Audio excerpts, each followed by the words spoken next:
Hello everyone, welcome to my demo of the presentation for TLI. Let's get started.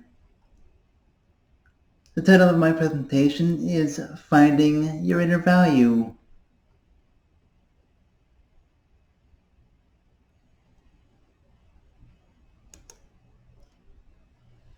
The common perception of value is as follows. Most people believe that it's something material. It is something that is monetary. And it's something that is well sought after by many.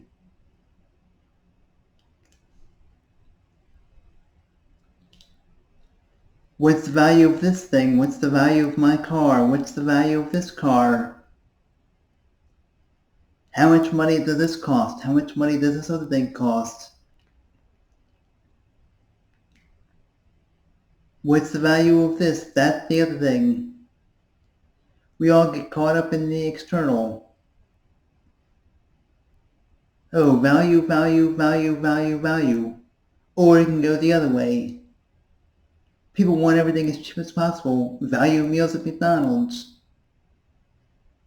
You certainly get a lot for what you pay for. You wouldn't think you'd get a whole lot for what you're paying for.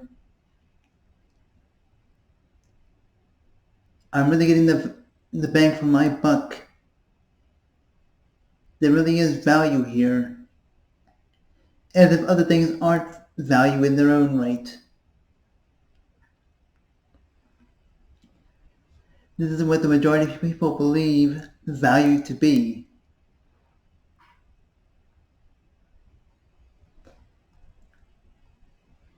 It can be quite disturbing once you really take a look at it.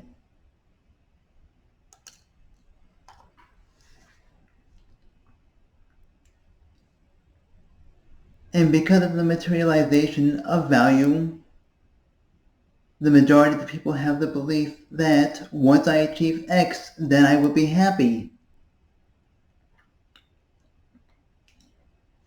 People push through to the point of suffering.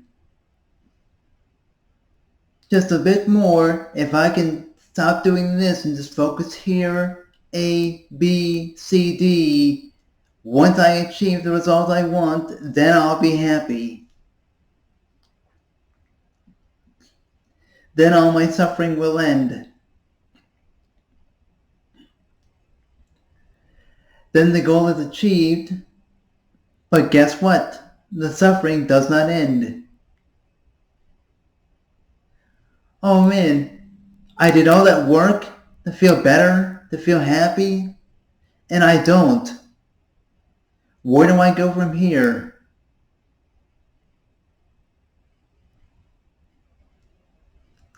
I got the car I want, I got the job I wanted, I have the kids I wanted to have, I have the house I want. I got all of this stuff and I suffered through XYZ to get there. And I worked hard.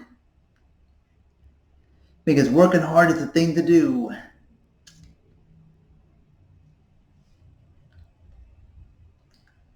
What do I do now?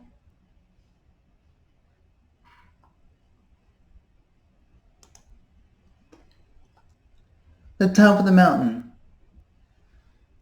As stated before, you reached your goal, but something feels off.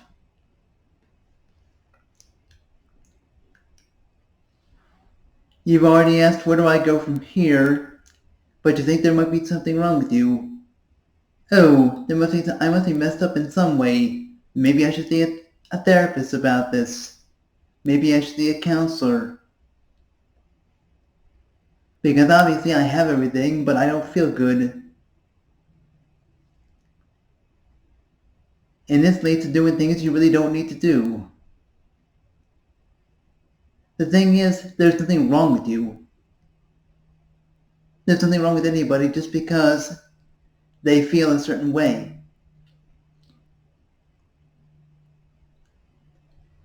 And you come to a revelation. What is this revelation? The revelation is that not everybody values the same thing. So you did what everybody else told you to do. You pushed through because you thought that something else was going to make you happy, because that's what's supposed to, because that's what society tells you. But everybody has their own, what they value, or how should I put it? What they value. People have a different value system.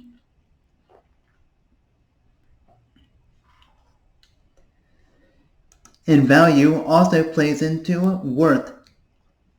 The common perceptions of worth are that they're based around external factors such as time, money, and material goods. Is seen from the outside in. It's not worth doing XYZ just to get ABC.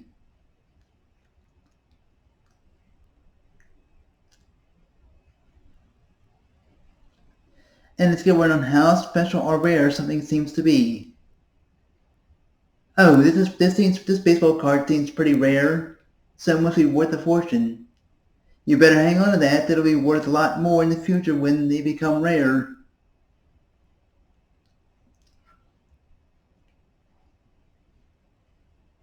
Video games, for example. All the games from the first Nintendo, now that these games have disappeared and you can't really buy them anymore, a lot of them are up there in price because people wanted to make it seem like they have something that's worth anything. Oh, this is worth this because it's rare now.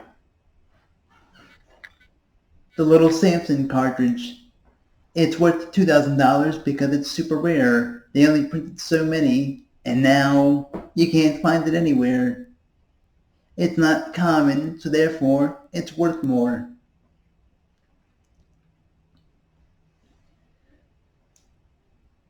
Let's say a record from 1935 only had a print run of 1,000 copies. Whatever record that would probably be worth a lot of money in a lot of people's eyes. But therein lies the rub. In some people's eyes. If you don't care about that particular record or that particular genre of music, you're not going to find any value or worth in it. Same thing with video games. Who cares about the little Samson? If you don't care about video games, you don't care about little Samson on the NES. And even if you are into video games, you may not be into the first Nintendo or collecting for that system. So little Samson doesn't mean a whole lot to you. Therefore, it's not worth a whole lot.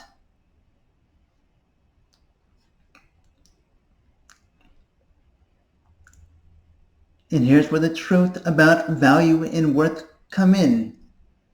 They start from the inside out, are subjective, and are based on feelings.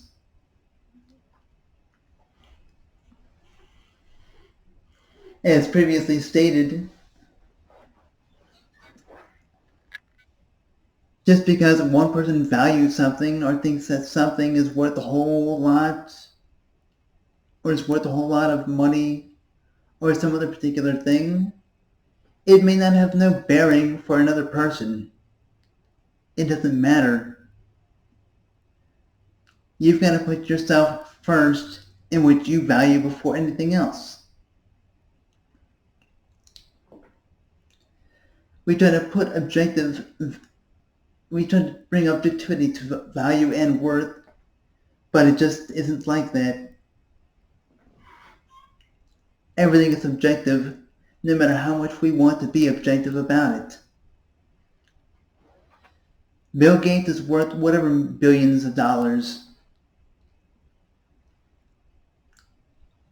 Okay, we don't know what his views are on everything. We're only talking about his worth from a business standpoint. We don't know what the rest of his life is like. So therefore, we don't really know what his worth or values are. because his worth and value is limitless. We're just basing his worth and value on some standard that doesn't really exist. It's just based on the perceptions of on people that made something up long ago, decades ago, on how they felt things should be run.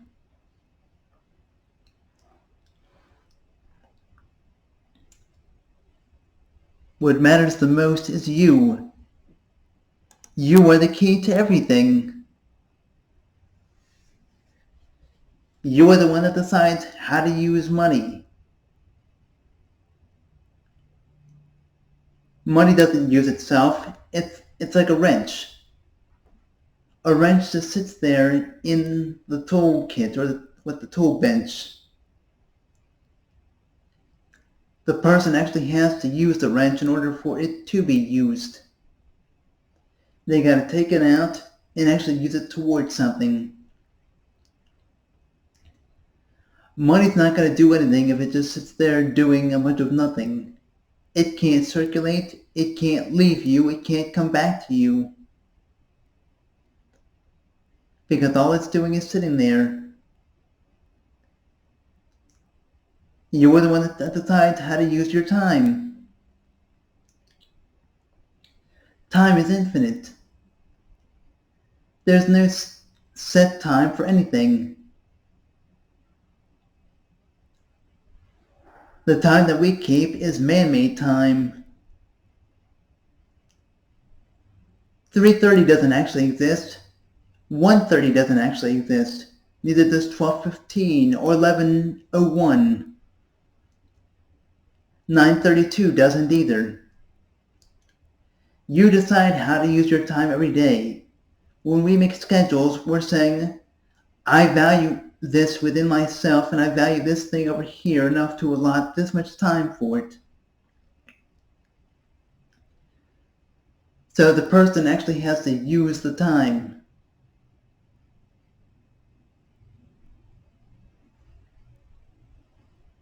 You're the one that has to decide what to use your money for. If you're going to a 9-to-5 job you hate,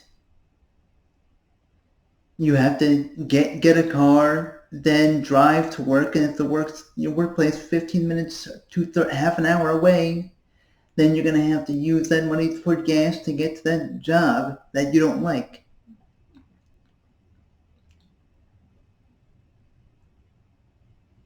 Therefore, what's the tip about money?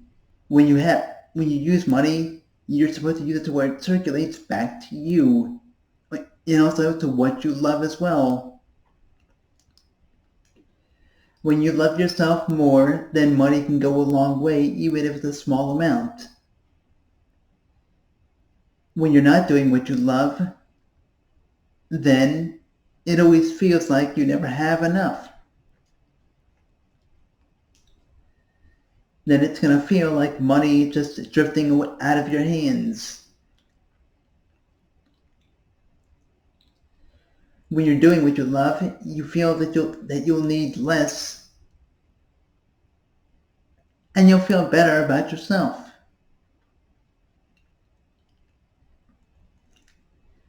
And at the end of the day, you are the one that decides what you're worth and what your value is.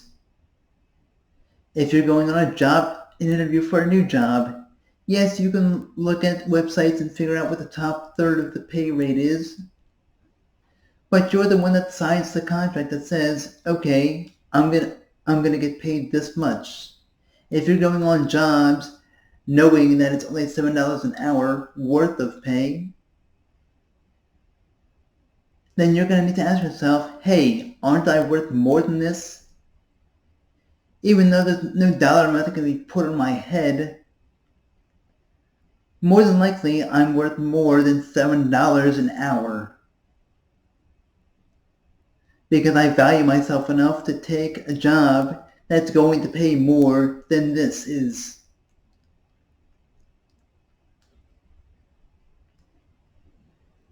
I know how to negotiate for myself. I know what I value in life, and I'm going to get what I want, regardless of what physical circumstances are there. Whether they're obstacles or opportunities, it doesn't matter.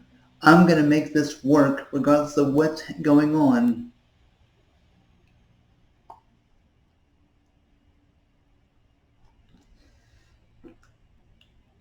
But let's be realistic as well.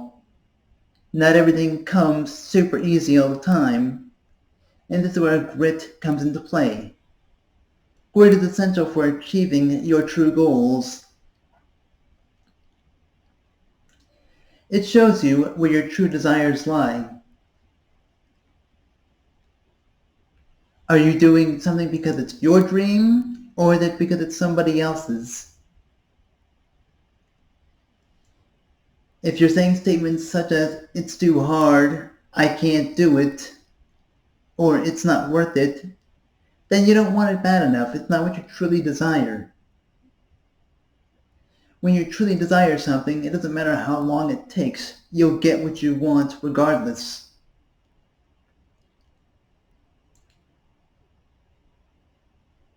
It's a lot easier to give up when you have made no strides than it is when you have made some headway.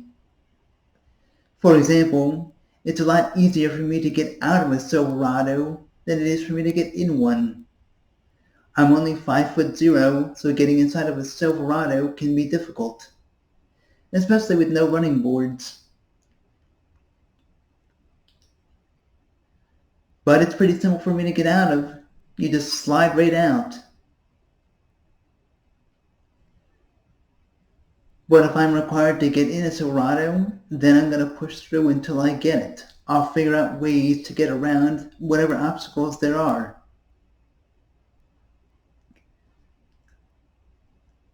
And this leads to finding multiple ways to do things. You can't just do it one way and that's it. Oh, this is the way it has to be done. That's the safe way. This is the only way that I know of. There are multiple ways to achieve everything. The problem is that our ego likes to be right.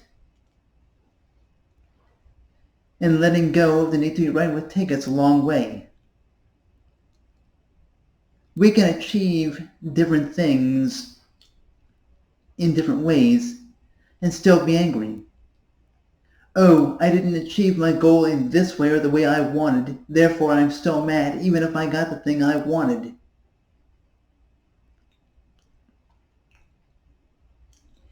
And therefore I'm not happy because it didn't come the way that I felt it should.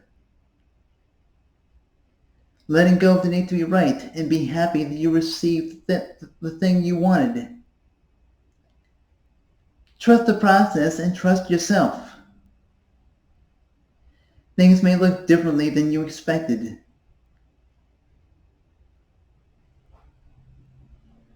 Perhaps the universe is helping you out in some way and you don't see it.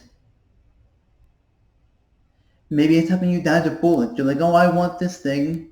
And that thing ends up not being the thing you wanted after all. And it leads you down another path, and that's okay. It happens that time. But you have to trust in your own self and in what you value, and that you're capable of a lot more to really get what you want.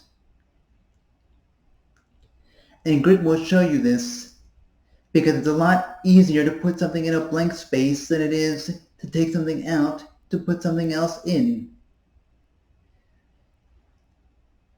It's better to be denied something you truly don't want than it is to be denied something that you truly do want.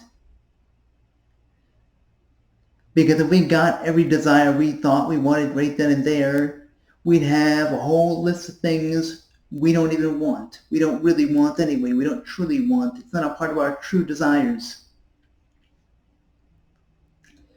And then we have to figure out how do we get rid of the stuff we don't really want and put things in the spot where we want them, where grit allows the space to remain open for a longer time. Grit asks us again and again, is this really what you want? Are you sure? Well, this is what it takes. The space is still open. So let's go. Let's make it long lasting.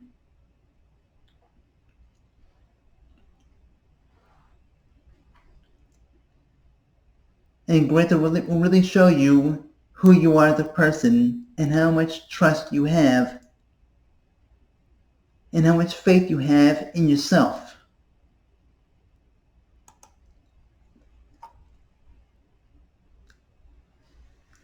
Asking help is also essential as well.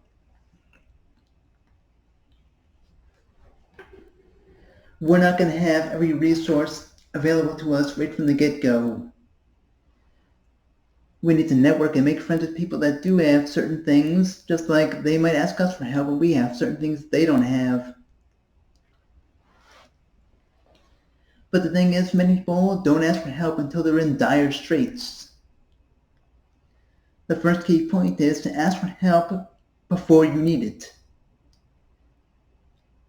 Don't sit there and say, I can do it myself, I'm independent, and I don't need anybody's help, because that's being lazy. That's asking for handouts.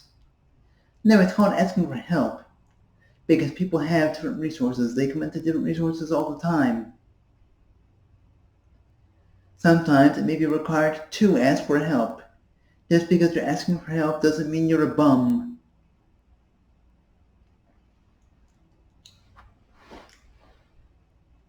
It's called interdependence. In our society, we go from codependency in childhood to being independent, but we lack the going from independent to interdependence. And interdependence is defined as two things coming together that are mutually beneficial for one another. You can ask for help, and both parties can benefit at the same time. It's okay.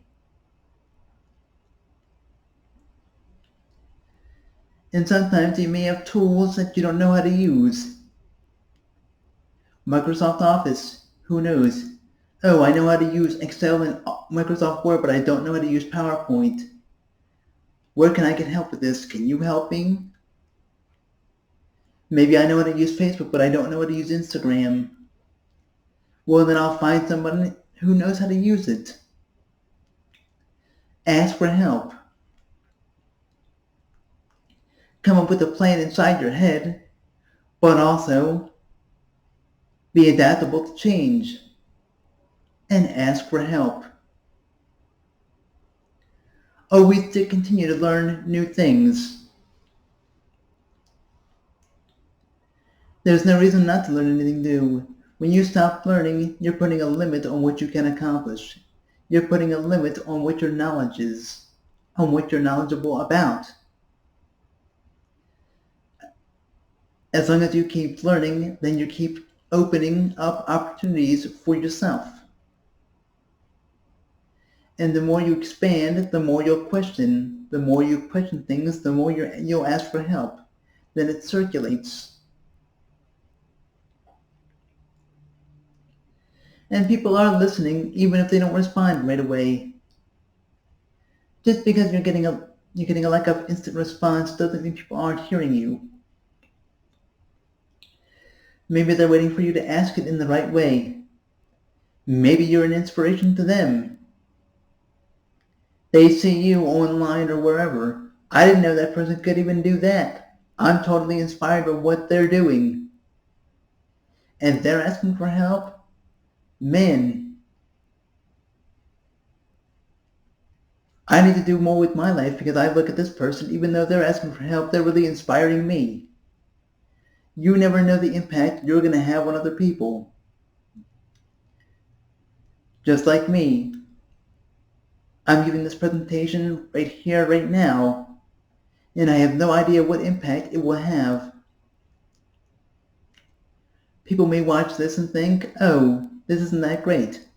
And then others may watch it and say, hey, this is the best presentation I've ever heard. It really resonates with what I'm going through right now. But I'll never know unless people decide to tell me. When they decide to tell me, it's a different story.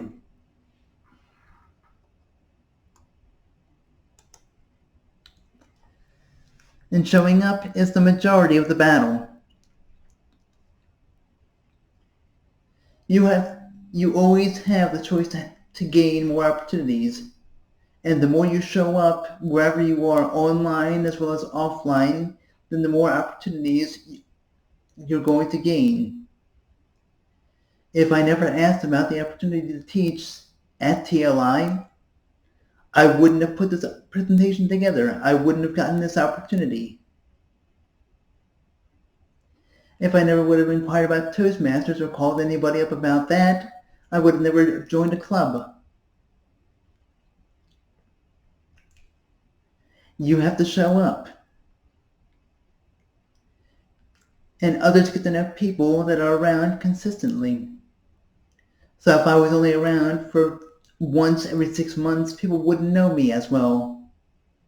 People might remember my face, but they're not going to know what I'm about at all. Before I officially joined Toastmasters, I was at the club meetings a lot of the time. Some people that were members thought I was a member already. Why? Because I showed up all the time. Because I was there. And the more face time you have, the more opportunities will befall you. Be open to receive. Showing up is great. Consistency is great. But somebody may give something to you in ways you don't expect. So be adaptable in using these opportunities and use the knowledge that you were given. Use the materials that you're given so that you can create more. It's a lot easier to use what you have to create more than it is to go from nothing to something. It's a funny thing. When you have nothing, it's harder to get something. When you have something, then it's easy to get everything. And when you have everything, then people want to give you more of what you already have for no reason. So when you have something, continue to use that something to gain more. That way you can impact more people as well as help yourself at the same time. Tell people what you need if they blind ask you. If a neighbor asks you, hey, I'm going to the store later, is there anything I can pick up for you? Maybe you're out of soap, maybe you're out of bread or milk. Don't just say, I'm fine, I'm cool. Tell people what you need. Oh, I just ran out of bread. Oh, hey, I have 3 loaves. You can have 1. I just ran out of soap, hand soap. Oh, I've got 6 bottles. Here, take 2. Granted, that saved you a little time and a little bit of money, and now you can use that towards something else. Which goes along with asking for help before you need it, but also if people are going to blind ask you what you need, tell them. And tell them in a nice way. Don't sound desperate about it, just tell people what you need if people ask you. Hey, I'm a little hot. Do you have a bottle of water? They might tell you no, and then you are where you are. But then they might say, yeah, I actually do have this little small thing here.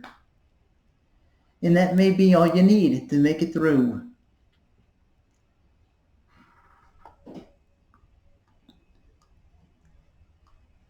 And it's these things that make life go round. It's the inner value. It's not about whether you have all this money in the world. It's how you use what you do have. And it's about choosing what you do value.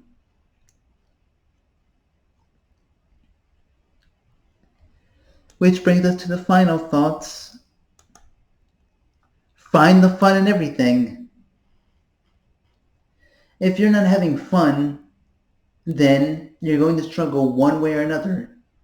Yes, you may have found a way to make money, you may have found a way of material security, but you're still going to suffer because you're not having fun doing it. Life is about having fun. Life is about experiences. Life isn't about lessons.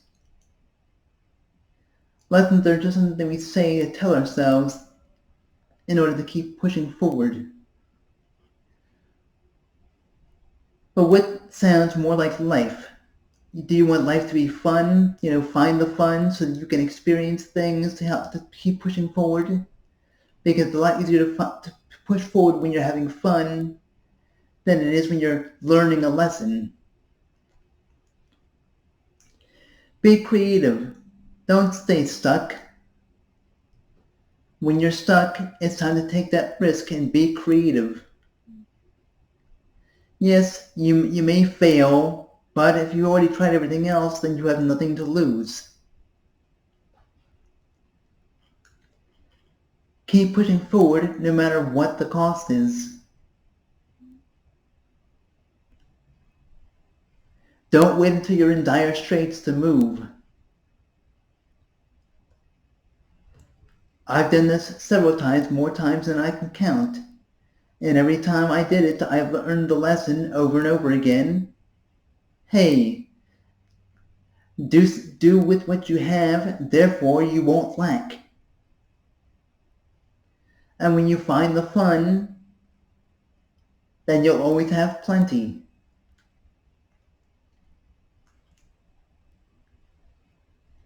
Life works when you do.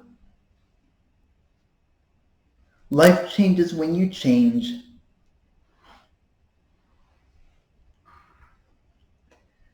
When you put forth the effort, regardless of what you do have, then you'll always make it. You may not make it in the way that you think, but you'll make it nonetheless. Let go of your fears. Find what you value in life. Aristotle once said the human function is happiness. Find your happiness in an inner way. Screw what other people value. Find what you value and go for it. You'll never go without again. This is not to say that there won't be any more tough times, but if you know who you are as a person, you can always find the fun in everything. Why lose when you don't have to? When you chase things, that's when you won't have.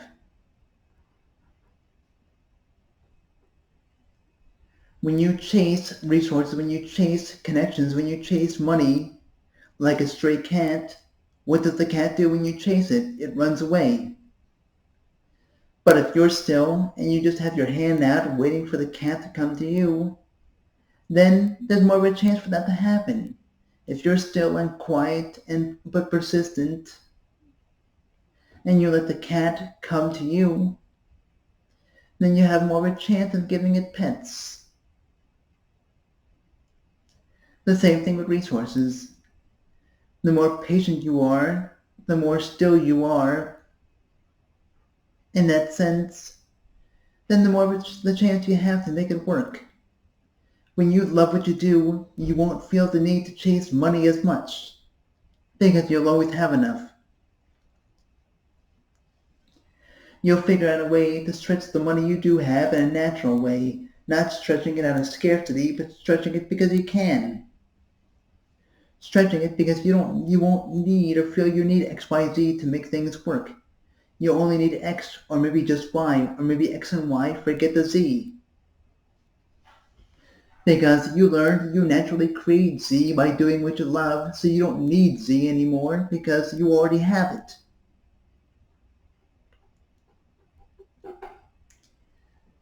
Why? Because you're having fun. Maybe for your inner value is spending more time with family and kids and going on vacation. But in order to do that, Maybe you need to cut your work hours. Maybe you make $80,000 a year instead of $150,000 a year. Okay, the pay cut doesn't sound too nice, but what does that do? It gives you more time, more hours with your family for what you truly value, for what lights you up and in the way you have fun.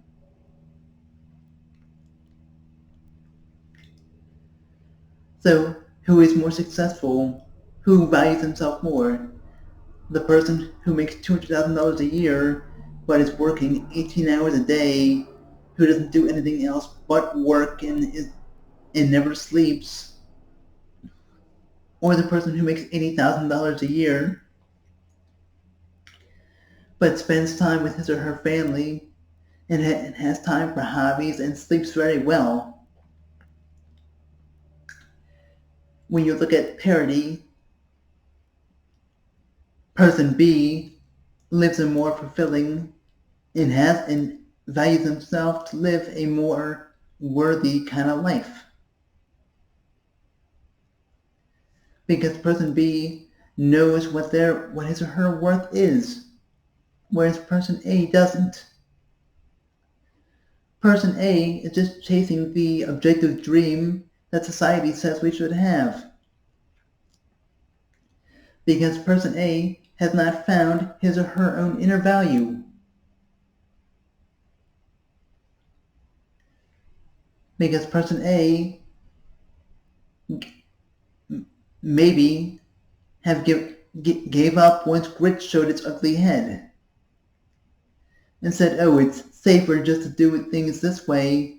That way I don't have to examine my own beliefs. And if I just stick to this thing, then I'll be alright. Yes, I may suffer for numerous years out of my life, but I'll get a good retirement. But the thing is, this person does not know that how long he or she has to live. He or she could pass away a day after they retire. Or he or she could have health problems. Then all that retirement money goes toward health care. Why? Whereas person B lives more fully when he or she is younger. He or she might not have the greatest retirement in the world monetarily wise, but then again, he or she won't need a huge retirement fund because he or she lived a full life at a younger age. All the material stuff won't matter as much. Yes, we live in a material world and material things are part of life. But when you're loving yourself and you're loving your life, you just won't need as much in general. You won't need as much food to eat. You won't need as much money. But when you're having fun, gobs of money are more attracted to you. Because you found your inner value. You found what makes you happy on a true level. You saw grit and you didn't care. Grit asked you to step it up and you did. And so you won out. Thank you all for coming to this presentation. I really appreciate it. Willingly, you all learned something. Keep pushing forward and stay epic.